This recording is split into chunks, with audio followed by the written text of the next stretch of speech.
हे सर्वसमर्थ थोर आणि पवित्र पवित्र पवित्र सेनाधीश परमेश्वरा, तू अल्फा आहेस, तूच ओमेगा आहेस, तूच प्रारंभ शेवट आहेस, तूच देवबाप्पा आकाश पृथ्वी यांचा उत्पन्न करता जिवंत देव आहेस. तो आम्हासाठी स्वर्गीय बाप आहेस, आमचा तारणार आहेस आणि आम्ही तुझी लेकरं आहोत म्हणून आम्ही तुझे उपकार मानतो. प्रभूजी, मागील आठवड्याभर तू आम्हाला सांभाळलंस आणि पुन्हा एकदा तुझ्या पवित्र मंदिरी तू आम्हाला घेऊन आणस आणि सर्वसमोर देवप्पा तुझी सहभागिता दिलीस, उपकार मानतो. प्रभूजी तुझा धन्यवाद देतो. तुझी उपस्थिती या पवित्र मंदिरी आहे म्हणून तुझे उपकार मानतो. देवप्पा, तुझ्या वचनाची भाकर मोडत असताना हे प्रभू तू आम्हाबरोबर राहा. तुझं गौरव तो आम्हाद्वारे करून घे. तुझं वचन तू आम्हाला समजावून सांग. त्याला पवित्र आत्म्याची फळं देवप्पा या वचनाच्या झाडाला येऊ दे आणि देवप्पा तुझं गौरव तू आम्हाद्वारे करून घे. काही चुकल्यास प्रभूजी तू आम्हाला क्षमा कर. आमचा धन्य ताळणारा प्रभू श्री ख्रिस्त याच्याद्वारे मागतो एक बाबा. आज आपण शुभवर्तमान जे वाचलेलं आहे ते योहानकृत शुभवर्तमान याचा 15वा अध्याय आहे आणि पहिल्याच वचनामध्ये येशू ख्रिस्त म्हणतो की मीच खरा द्राक्षवेल आहे आणि माझा बाप मळे आहे. येशू ख्रिस्ताने डिक्लेअर केलेलं आहे की मीच खरा द्राक्षवेल आहे. म्हणजे दुसरा पण एक खोटा द्राक्षवेल आहे आणि तो कोण आहे ते आपण पाहूया आणि त्याला खोटं असं का म्हटलेलं आहे ते पण आपण पाहूया. येशू ख्रिस्ताला मीच खरा द्राक्षवेल आहे असं म्हणण्याची वेळ का? तर दुसरा एक द्राक्षवेल परमेश्वराने ज्याला द्राक्षवेल अशी उपमा दिली ते काय आहे ते आपण पाहूया. यशाचा ग्रंथ काढा, 5वा अध्याय काढा आणि 7वं वचन. यशया 5:7.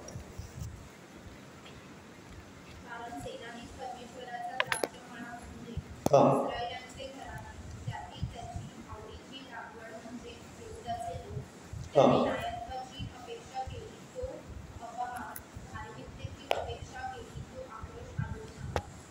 हां प्रेज द लॉर्ड. तर इथं द्राक्षमळा काय काय आहे म्हणून सांगितलेलं आहे. कोण आहे द्राक्षमळा? हां, इस्रायलचे घराणे. इस्रायलचे घराणे हे द्राक्षमळा आहे आणि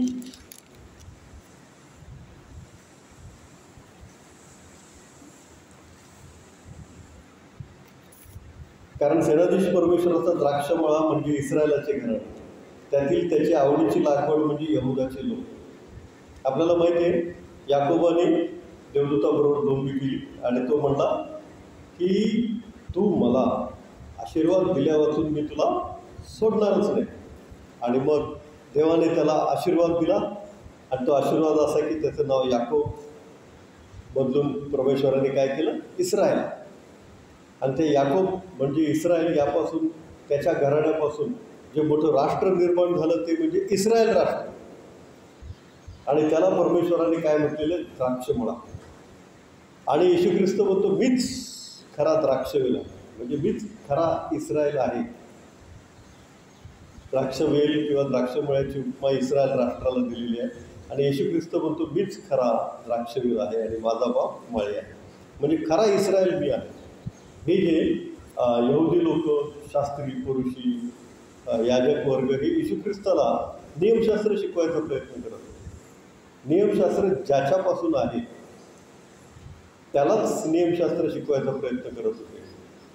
फॉर एक्झाम्पल, शब्दात दिवशी त्याने मंदिरामध्ये रोज बरा केला तर ते येशू ख्रिस्ताला शिकवायला द्यायचे की तुम्ही शब्दात दिवशी मंदिरामध्ये का येता. म्हणजे त्या लोकांना म्हणायचे का बरे होण्यासाठी येतात. शब्दात दिवशी तुम्ही असं करत जाऊ नका. येशू ख्रिस्ताला शब्दात पवित्रपणे पाळणे आज्ञा शिकवायला जायची की जी आज्ञा त्यांनी स्वतः दिलेली आहे येशू ख्रिस्ताने. नाही का, परमेश्वराने सिनाई पर्वतावर मोशेला ज्या आज्ञा दिल्या त्यामध्ये हे आहे की शब्दात पवित्रपणे पाळ. तर हे इस्रायल सर्व अर्थाने पुष्कळ गोष्टीने त्यांच्यामध्ये असलेल्या गर्वामुळे त्यांचे डोळे आंधळे झाले आणि त्यांनी प्रभू येशू ख्रिस्ताला देवाचा पुत्र म्हणून स्वीकारलं नाही. आणि म्हणून येशू ख्रिस्त म्हणतो की मीच खरा द्राक्षवेल आहे, म्हणजे मीच खरा इस्रायल आहे, तुम्ही नाही. याचं कारण काय? तर याचं कारण आपल्याला पाहायला मिळतं यशया त्याच 5व्या अध्यायामध्ये पहिल्या वचनावर यशया 5:1 मी आपल्या वल्लभा प्रित्यर्थ गाणे गाईन, आपल्या प्रियतमाचे त्याच्या द्राक्षीच्या मळ्याविषयीचे गीत गाईन. माझ्या वल्लभाचा द्राक्षमळा डोंगराच्या एका अतिशय सुपीक शृंगावर होता.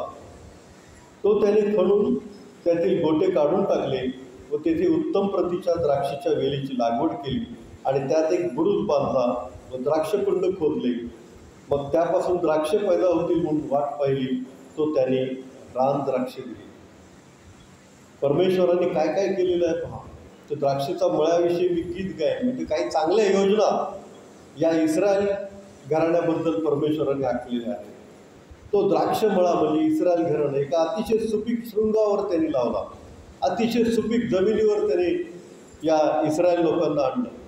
इतकी सुपीक जमीन आहे की त्याच्यासारखी सुपीक जमीन अख्ख्या जगामध्ये दुसरीकडे कुठं नाही. त्या इस्रायल देशाची माती पांढरी आहे, परंतु ती इतकी सुपीक आहे की तिथं त्यांच्या शेतातली फळं म्हणजे एक द्राक्षाचा गड 2 माणसं कावडीने नेतात. म्हणजे माणसाच्या उंची इतका एक द्राक्षाचा गड असतो. इतकी सुपीक जमीन परमेश्वराने त्यांना दिली. तो त्याने खणून त्यातील गोटे काढून टाकले व तिथे उत्तम प्रतीच्या द्राक्षीच्या वेलीची लागवड केली. तिथं खणलं म्हणजे कष्ट घेतलं, तिथले गोटे काढले म्हणजे आणखी कष्ट घेतलं आणि उत्तम प्रतीच्या द्राक्षीच्या वेलीची लागवड केली. म्हणजे परमेश्वराने पुष्कळ कष्ट घेतलं या इस्रायल राष्ट्राला मिसर देशामधून बाहेर काढण्यासाठी. आपल्याला माहिती आहे परमेश्वर स्वतः त्यांचा आक्रोश ऐकून सिनाय पर्वतावर होरेब टेकडीवर उतरला आणि जळत्या अग्नीच्या झुडपातून त्याने मोशेला दर्शन दिलं. मोशेला सांगितलं, त्याच्यावर जबाबदारी टाकली की तूच त्या मिसर देशातून माझ्या लोकांना इस्रायल लोकांना सोडून आण. का तर त्यांचा आक्रोश माझ्या कानी आलेला आहे. आक्रोश कसला होता तो? त्यांना गुलामगिरीमध्ये पुष्कळ काम करावं लागायचं. इतकंच नव्हे तर त्या स्त्रियांना मुलगा झाला तर त्याला मारून टाकायचं किंवा नदीमध्ये सोडायचं. आता कल्पना करा, 9 महिने 9 दिवस त्या मुलाला पोटामध्ये सांभाळायचं, अतिशय कष्ट वेदना सहन करायच्या आणि जन्म झाल्यानंतर मुलगा जर असेल तर त्याला मारून टाकायचं किंवा नदीमध्ये सोडायचं. म्हणजे किती मोठा आक्रोश त्या स्त्रियांचा, त्या झालेल्या आई मातांचा किती मोठा आक्रोश. आणि पुरुषांना गुलामगिरी, दिवसभर काम. आणि हे सर्व जे आहे ते इस्रायल लोकांना करावं लागायचं मिसर देशामध्ये फारोच्या आधिपत्याखाली. आणि हा आक्रोश ऐकून परमेश्वर या सिनाय पर्वतावर होरेब टेकडीवर उतरला. त्याने मोशेला जबाबदारी दिली, जात आणि अद्भुत चमत्कार त्यांच्याकडे ठेवले. आणि पहा, परमेश्वराने त्याचा हात त्या मिसर देशावर टाकला आणि मोशेद्वारे तिथे 10 पिढा त्या मिसर देशावर आणल्या. शेवटची पिढा तर अशी होती की त्या फारोसकट सगळ्यांचं प्रथम जन्मलेला मुलगा मारून टाकला. तर त्यांनी या इस्रायल लोकांची मुलं मारली. मुलगा झाला की मारून टाकायला. परमेश्वराला आवडलं नाही, सहज झालं नाही. तर परमेश्वराने त्यांना 10 पिढा तर भोगाव्या लागल्या. पाण्याचं रक्त झालं, बेडकांची पिढा, टोळाची पिढा, उवांची पिढा, गळवांची पिढा, गारांची पिढा, या सगळ्या पिढ्या तर त्यांना भोगायला लावल्याच. पण शेवटी 10वी पिढा अशी होती की त्यांचा प्रथम जन्मलेला मुलगा परमेश्वराने मारून टाकला आणि मग इस्रायल लोक बाहेर पडले. इतकंच नव्हे तर इस्रायल लोक जेव्हा बाहेर पडले तेव्हा तांबड्या समुद्राच्या जवळ आले. फलिस्त्यांच्या देशाच्या मार्गाने गेलं तर तिथे घाबरतील हे युद्धाला, परत मागे फिरतील. म्हणून परमेश्वरांनी लांबचा रस्ता त्यांना दिला, तांबड्या समुद्राचा मार्ग. कारण परमेश्वराला त्याचं सामर्थ्याची पूर्ण कल्पना आहे. कारण तो सामर्थ्यवान, सर्व शक्तिमान परमेश्वर आहे. त्याला माहिती आहे की तू तांबडा समुद्र केवळ फुंकर मारली तरी दुभागू शकतो, कोरडा करू शकतो. आणि परमेश्वराने त्यांना तांबड्या समुद्राच्या मार्गाने आणलं. मोशेला सांगितलं ते तांबड्या समुद्रावर काठी उगाला आणि परमेश्वराने तो तांबडा समुद्र दुभागला आणि कोरड्या भूमीमधून ते एका रात्रीमध्ये पलीकडे तांबड्या समुद्रातून पार केले. अदोम या नगराच्या जवळ त्या खडकाला तांबड्या समुद्राच्या किनाऱ्यावरच्या खडकांना पडलेल्या भेगा अजूनही तो तांबडा समुद्र दुभागल्याची साक्ष देत आहे. आणि मग फारोचं सैन्य त्याने त्याच समुद्रामध्ये बुडवलं. तिथून पुढे अरण्यामध्ये 40 वर्ष परमेश्वराने त्यांना देवदूतांचं अन्न म्हणजे मान्ना पुरवला. मान्ना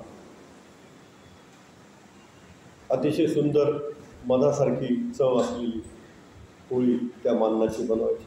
लावे पुरवली, नॉनव्हेज जेवण दिलं. परमेश्वर त्यांच्याबरोबर अहोरात्र राहिला. दिवसा मेघस्तंभ, रात्री अग्निस्तंभ. पुढे आल्यानंतर एक एक राष्ट्र आडवं येत आहे आणि त्यांच्यामधून यांना जायचं आहे कनान देशात, इस्रायल देशात येण्यासाठी. ते एक एक राष्ट्र परमेश्वराने त्याच्या सामर्थ्याने हरवलं, पाडाव केला, मारून टाकले त्यांचे राजे. यहोशुआने पहिले यरीहो घेतलं. त्याच्या भिंती इतक्या मजबूत असून परमेश्वराने पाडला. किती कष्ट घेतलं परमेश्वराने. मी ते खणलं, तो द्राक्षमळा खणून त्यातील गोटे काढून टाकले, म्हणजे कष्ट घेतलेले आहे परमेश्वराने. आणि उत्तम प्रतीच्या द्राक्षीच्या वेलीची लागवड केली. आय नगराचा नाश केला यरीहो पाठोपाठ. नंतर लगेच आरामी, हित्ती, यबुसी, गिर्गाशी, कनानी सर्व लोकांना, त्यांच्या राजांना परमेश्वराने यहोशुआच्याद्वारे त्या युद्धातून हरवलं आणि या लोकांना कनान देशामध्ये परमेश्वर घेऊन आला. कितीतरी कष्ट परमेश्वराने घेतलं. अहोरात्र परमेश्वर त्यांच्याबरोबर राहिला. अहोरात्र त्यांची काळजी घेत राहिला. इथं रानामध्ये त्यांना पाणी नव्हतं, तेव्हा खडकातून परमेश्वराने त्यांना पाणी दिलं. कडू पाणी होतं, ते गोड पाणी परमेश्वराने त्यांना करून दिलं. मेघस्तंभ दिवसा, रात्री अग्निस्तंभ, याद्वारे परमेश्वर त्यांच्याबरोबर स्वतः राहिला. परमेश्वर मोशेबरोबर बोलत असे निवास मंडपामध्ये. आणि तरीही जेव्हा कनान देशामध्ये यांना परमेश्वर घेऊन आला, त्या कनान देशामध्ये सुद्धा यांनी बांधली नाहीत अशी घरं त्यांना राहायला मिळाली. यांनी पाडल्या नाहीत अशा विहिरी, त्यांचं पाणी त्यांना प्यायला मिळालं. यांनी लावले नाहीत असे द्राक्षाचे मळे यांना आयते मिळाले आणि त्याचे द्राक्ष यांनी खाल्ले. इतका सुपीक सधन, ज्याला दुधामादाचा प्रदेश असं म्हणतात, त्या देशामध्ये परमेश्वर त्यांना घेऊन आला. तो इतका दुधामादाचा, इतका सधन प्रदेश आहे की तिथे तेल, सगळ्यात महागडं असलेलं तेल, ते जैतुनाचं तेल, ते तिथं पिकतं. आणि ते जैतुनाचं तेल जे आहे ते जैतुनाच्या फळांपासून बनवतं.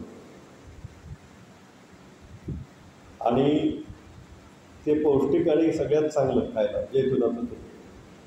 तर ते जैतुनाचं एक झाड जवळजवळ 5-5, 7-7, 8-8 हजार वर्ष टिकतं. आणि ते वृद्ध झालं की त्याच्या बाजूला दुसरी 6-7 झाडं येतात आपोआप.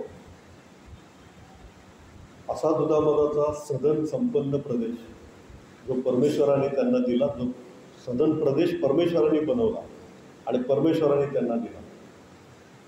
त्या सदन प्रदेशामध्ये गेल्यानंतर हे द्राक्षवेल इस्रायल आणलं आणि त्याने काय केलं, परमेश्वराने फार कष्ट घेतलं त्याच्यासाठी. आणि मग तिथे काय म्हटले, त्यात एक बुरुज बांधला, द्राक्षकुंड खोदले. परमेश्वराला अपेक्षा आहे या लोकांकडून की हे लोक काहीतरी देवाचा चांगला गौरव करतील. काही राजे चांगले होऊन गेले, दाविदासारखे, शल्मोनासारखे. त्यांनी देवाचं मंदिर बांधण्यासाठी, देवाचं गौरव करण्यासाठी हातभार लावला. दाविदाने 120 गायक ठेवले होते. तिन्ही शिफ्टमध्ये त्यांनी देवाचं गौरव करावं, पगार देऊ. आणि आपण बघतो याजकांच्या पण शिफ्ट वगैरे असायचं. पण नंतर काय झालं, एक बुरुज बांधला, द्राक्षकुंड खोदले, यशया 5. मग त्यापासून द्राक्ष पैदा होतील म्हणून वाट पाहिली, तो त्याने रान द्राक्ष दिली. रान द्राक्षे ही काय खायच्या लायकीची नसतात, ती कडू असतात आणि कोण खात नाही ती द्राक्ष. खाल्लं तर आरोग्य बिघडतं. अशी रान द्राक्ष दिली. या चांगली द्राक्षवेल लावली, परंतु तिने रान द्राक्ष दिली. म्हणजे हे लोक हळूहळू काय केलं, विदर्भी दैवतांच्या मागे लागले. आपल्याला माहिती आहे एलियाने बालचे जे पुजारी होते त्यांची कत्तल केली अहाब राजाच्या काळात, इजबेल राणीच्या काळात. नंतर हे राजे, इस्रायलचे राजे, हे ज्यांना परमेश्वराने अनंत उपकार करून गुलामगिरीतून सोडून दुधामधाच्या प्रदेशात आणलं, त्याची जाणीव त्यांनी ठेवली नाही. ज्या परमेश्वराने आणलं त्या परमेश्वराच्या संदेष्टांना त्यांनी त्रास दिला. त्या एलियाला तर मारायला ती इजबेल राणी टपली होती, ती विदर्भीच होती, परंतु अहाब राजा तरी इस्रायलचा राजा होता. त्या एलियाला मारायला ती टपली आणि एलिया पळत रानात धावत सुटला होता. तिथेही परमेश्वराने त्या एलियाची काळजी घेतली. कावळ्याद्वारे अन्न पुरवलं, देवदूताद्वारे पाणी आणि अन्न पुरवलं. परमेश्वर त्या एलियाची काळजी घेत होता. देवाच्या संदेष्टांची परमेश्वर काळजी घेत होता. हे जे राजे काही, त्या राजांनी परमेश्वराला सोडलं, ज्या परमेश्वराने अनंत उपकार करून त्यांना इथपर्यंत आणलं होतं. त्या राजांनी परमेश्वराला सोडलं आणि म्हणून परमेश्वर यशाया 5 म्हणतो की त्याने रान द्राक्ष दिली. का दिली?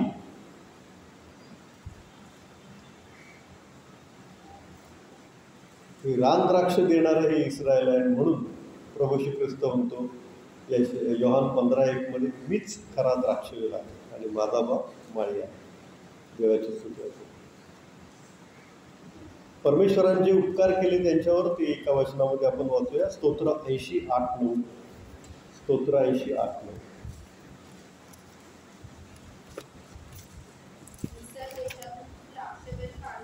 मिसर देशातून मी द्राक्षवेल काढून आणला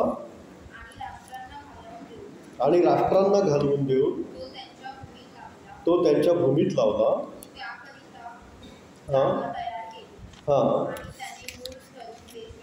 हां पहा, इथं पण परमेश्वराने तेच वर्णन केलेलं आहे, नाही का, की मी द्राक्षवेल आणला, मी तो लावला, नाही का. मिसर देशातून तो द्राक्षवेल काढून आणला, राष्ट्रास घालवून दिलं. पहा, पुष्कळ राष्ट्र होती, हित्ती, पेरिज्जी, गिर्गाशी, यबुसी, कनानी, सगळी राष्ट्रांना त्यांनी घालून दिलं परमेश्वराने. आणि त्याकरता जागा तयार केली, मूळ धरून ते देश व्यापतील असं परमेश्वराला वाटलं. आणि परमेश्वराने इतकं सगळं त्यांच्यासाठी केलं. आणि मग ह्या लोकांनी काय केलं ते पण आपल्याला पाहायला मिळतं. यिर्मया 2 अध्याय काढूया.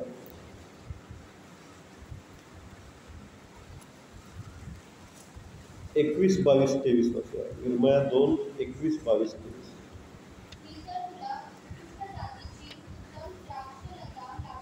मी तर उत्तम द्राक्षलता लावली.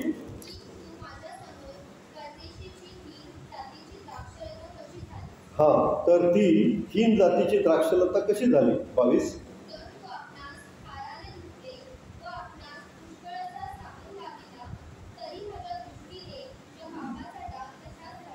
त्यांनी काय पाप केलं? पहा 23वा वचन.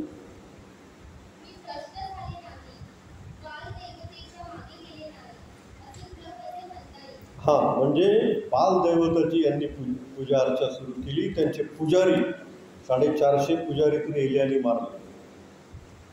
त्यांचे पुजारी एवढे तर त्यांचे भक्त किती असतील बघा. आणि हे इस्रायल राष्ट्र आणि हे देवाचे लोक आणि हे देवानी सोडवून आणलेले लोक आणि देवानी त्यांना एका विशिष्ट देशामध्ये वसवलेले हे लोक. देव स्वतः किती कष्ट घेतला त्यांच्यासाठी. आणि परमेश्वर म्हणतो की त्याने रान द्राक्ष दिली. हे बालदैवतांच्या मागे लागले असं यिर्मयाने आत्ता आपण बघितलं. 2 अध्याय 21, 22, 23. होशे पण सांगतो काय पाहूया. होशे 9 अध्याय 10 वचन. होशे 9:10.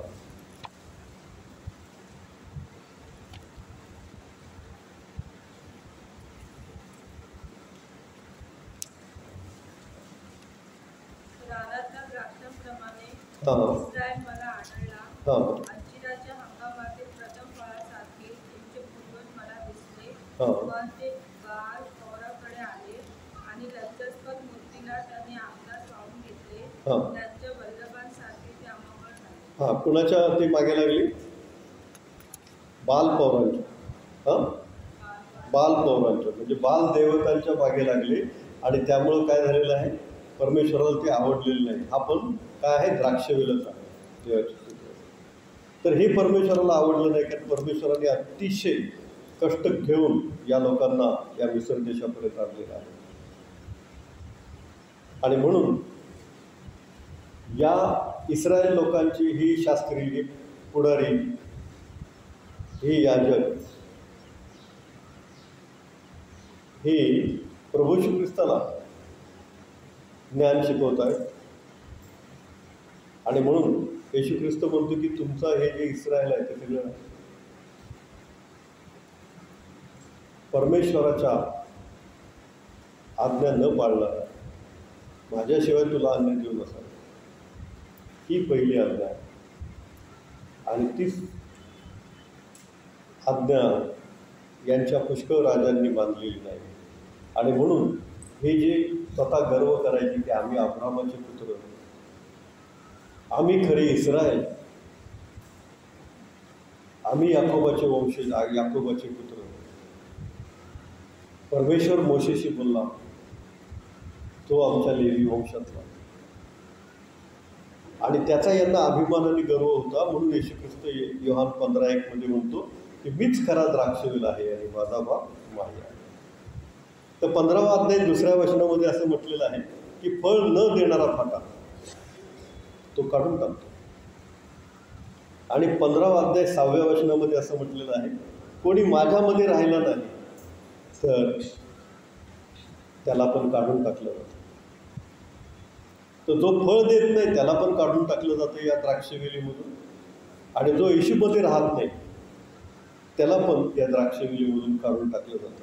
आणि काढून टाकल्यावर काय होतं, तर तो वाळतो आणि मग त्याला अग्नीच्या भट्टीमध्ये टाकलं जातं. तर इथं हा न्याय आहे. जो कोणी येशूमध्ये राहत नाही, जो कोणी येशूशी जोडला गेलेला नाही, प्रभू येशूशी जोडला गेलेला नाही, तो नरकाच्या अग्नीमध्ये टाकला जाईल. आणि जो कोणी येशू बरोबर जोडला जातो तो फळ देतो.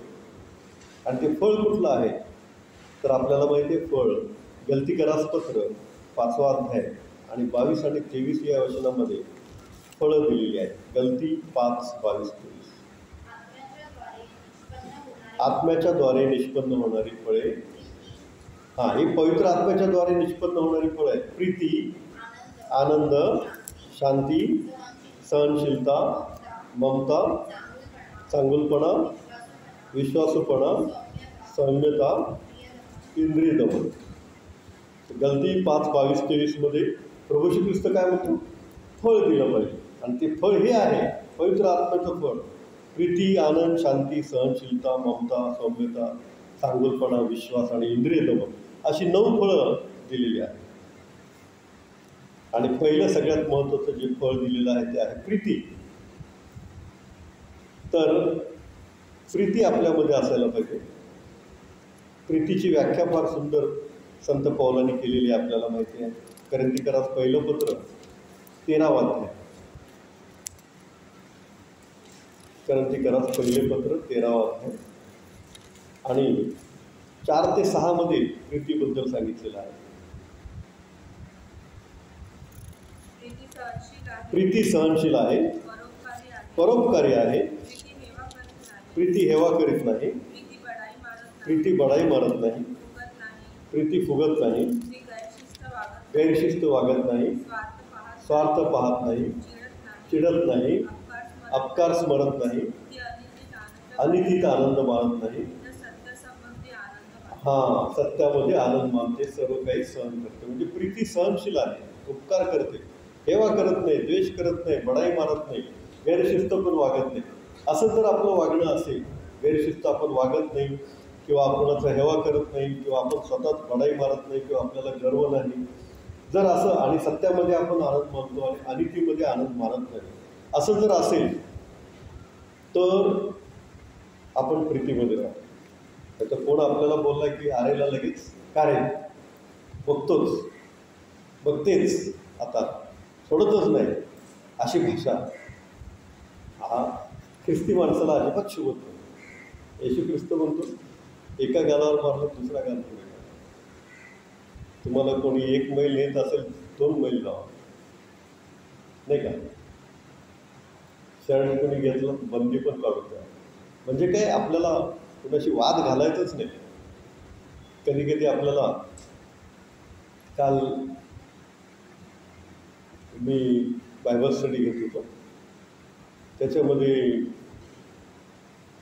एका मुलाने मला प्रश्न केला की असं लोक वाद घालतात माझ्याशी. त्याचे मित्र, तो इंजिनिअरिंग स्टुडंट, असं स्टुडंट त्याचे मित्र वाद घालतात की येशू ख्रिस्त फक्त कोण आहे, प्रॉफेट आहे, संदेष्ट आहे, असं लिहिलंय त्यांच्या शास्त्रात. मग म्हटलं ठीक आहे, त्यांच्या शास्त्रात तसं लिहिलंय तर ठीक आहे. जो तारणारा म्हणून त्याला स्वीकारली त्याच्याच पापांची क्षमा होईल, नाहीतर त्याचा त्या 10 आज्ञाप्रमाणे न्याय होईल. होऊ दे, फक्त संदेष्ट आहे ना, ओके, नो प्रॉब्लेम. तुम्ही जर स्वीकारत नाही तारणारा म्हणून, देवाचा पुत्र म्हणून, तर तुमच्या पापांची क्षमा त्याच्या पवित्र रक्ताने कशी होईल. आणि मग पापांची क्षमा नाही तर मग न्याय होईल. आणि पापांची क्षमा झाली तर स्वर्गात डायरेक्ट, क्षमा नाही झाली तर न्याय. आणि न्यायामध्ये 10 आज्ञा पाळल्या असल्या तरच स्वर्गात, नाही तर नरकात. म्हणून आर्ग्युमेंट्स करू नका, असं मी त्यांना काल सांगितलं. सांगायचं तर एवढंच सांगा की तारणारा म्हणून स्वीकारलं तरच पापांची क्षमा आहे, देवाचा पुत्र म्हणून स्वीकारलं तरच पापांची क्षमा आहे, अन्यथा नाही, अन्यथा नाही, न्याय. तर अशा गोष्टी असतात. आपल्याला, आपण थोडं सहनशील पण असलं पाहिजे. अरेला कार्य आपण बोलायचंच नाही. आपल्याला माहिती आहे आपला देव हा पवित्र आहे, जिवंत आहे, आणि आपला त्याच्यावर विश्वास आहे. तर आपण आपल्या घरीसुद्धा वागत असताना husband and wife, brothers and sisters, parents and children, यांच्यामध्ये ही अशी प्रीती पाहिजे. गर्व नको, गैरशिस्त वागायला नको, हेवा नको, उपकार करत चालला पाहिजे, सहनशील असायला पाहिजे. अशी प्रीती आपल्या घरामध्ये पहिले असायला पाहिजे. तर येशू ख्रिस्त आपल्यामध्ये आहे, कारण देव प्रीती आहे. आणि जर आपण प्रीती केली तर कितीतरी आशीर्वाद आपल्यामध्ये आहे. कारण पवित्र आत्म्याचं फळ आहे आपल्यामध्ये, पवित्र आत्मा असतो. 1 पेत्र 4 अध्याय 8व्या वचनामध्ये असं म्हटलेलं आहे, 1 पेत्र 4:8, प्रीती पापांची रास झाकून टाकते. पहा, जर आपण असं सहनशील आहे, बडाई मारत नाही, गैरशिस्त वागत नाही, स्वार्थ पाहत नाही, माझं माझं माझं मलाच पाहिजे, माझं ते माझं, तुझं ते पण माझं, अशी वृत्ती कित्येक जणांची असते. ख्रिस्ती लोकांमध्ये कमी पाहायला मिळते. माझं ते माझं, तुझं ते पण माझं, अशी वृत्ती. तर ते स्वार्थ नको या प्रीतीमध्ये, अपकार स्मरत नाही आणि तीच आनंद मानत नाही. असं जर असेल आपण आपलं वागणं, तर 1 पेत्र 4:8, प्रीती करा, कारण प्रीती पापांची रास हातून टाकते. म्हणजे किती मोठं ऑथॉरिटी दिलेली आहे प्रीतीला. बघा, प्रीती पापांची रास झाकून टाकते. आणखी एक ऑथॉरिटी प्रीतीला दिलेली आहे, ती आहे रोम 13:10, रोम करसपत्र 13 अध्याय 10 वचन.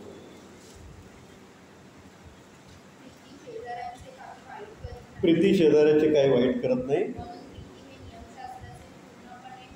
म्हणून प्रीती हे नियमशास्त्राचं पूर्णपणे पालन केल्यासारखं आहे. म्हणजे दुसरी अथॉरिटी प्रीतीला दिलेली आहे की अख्खं नियमशास्त्र पाळण्यासाठी. आणि प्रीती तुम्ही केली तर पापाची रास दाखवून टाकते.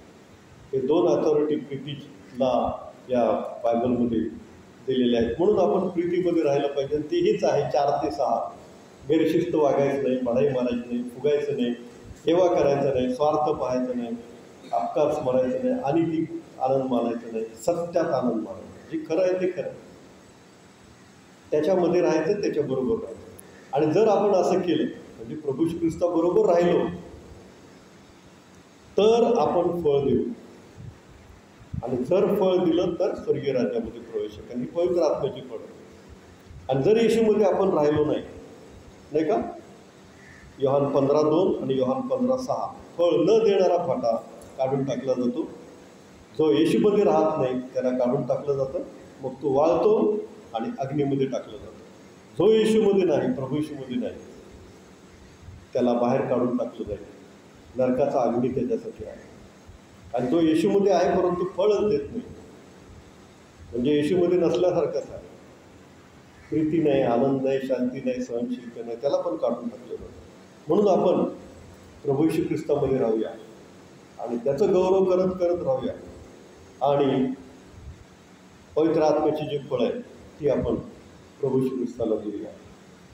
तर इस्रायल जो आहे तो खोटा द्राक्षवेल आहे, कारण त्याने रान द्राक्ष दिली, कडू द्राक्ष दिली. आणि म्हणून प्रभू येशू ख्रिस्त म्हणतो, मीच खरा द्राक्षवेल आहे आणि माझा बाप माळी आहे. तो खरा द्राक्षवेल जो आमचा प्रभू येशू ख्रिस्त, त्याच्यामध्ये आपण राहूया आणि पवित्र आत्म्याची फळं आपण त्याला देऊया. आपण प्रार्थना करू. सर्वसमर्थ देव बाप्पा, तूच खरा द्राक्षवेल आहेस प्रभू येशू ख्रिस्ता, आणि देवबाप्पा आमचा परमेश्वर पिता माळी आहे. हे देवबाप्पा, आम्ही या द्राक्षवेलामध्ये जडून राहावं आणि पवित्र आत्म्याची फळं द्यावं, आणि ती फळं गोड, मधुर आणि तुला आवडणारी, रुचकर अशी असावी, स्वर्गीय राज्याचा गौरव करणारी असावी, असं तू तयारी कर. आमचा धन्य ताळणारा प्रभू येशू ख्रिस्त, त्याच्याद्वारे मागतो मी बाप्पा. आमेन.